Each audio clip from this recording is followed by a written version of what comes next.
Tiniyak ng Police Regional Office 7 ang buong seguridad at suporta para sa isinagawang ICI Flood Control Inspection sa Cebu upang masiguro ang maayos at ligtas na pagpapatupad ng inspeksyon sa lugar.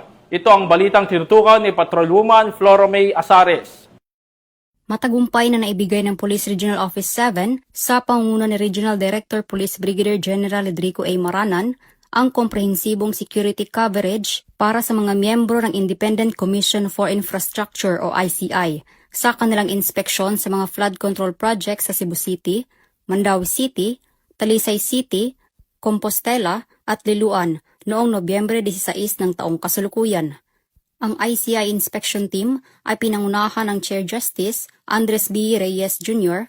at partido nito kasama sina Special Advisor, Police General Rodolfo S. Azurin Jr. retired at Police Lieutenant General Benjamin B. Magalong retired na nagsagawa ng on-site assessment sa mga priority flood control structures bilang bahagi ng patuloy na pagsusuri ng komisyon sa mga proyektong pang-infrastruktura sa buong rehiyon.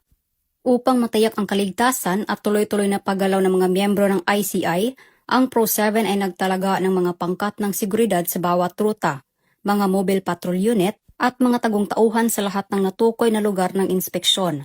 Ang Regional Director ay nag-activate din ng malapit na koordinasyon sa mga kinauukulang local government units at engineering offices para pamahalaan ang site access at mapanatili ang pampublikong kaayusan sa buong operasyon.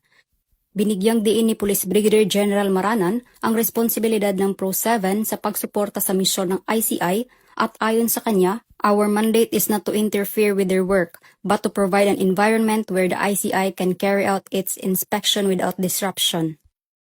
Mula dito sa Central Visayas, ako ay inyong Police News Network Correspondent, Patrolwoman Flora May Asares, alagad ng batas, tagataguyod ng Balitang Pulis.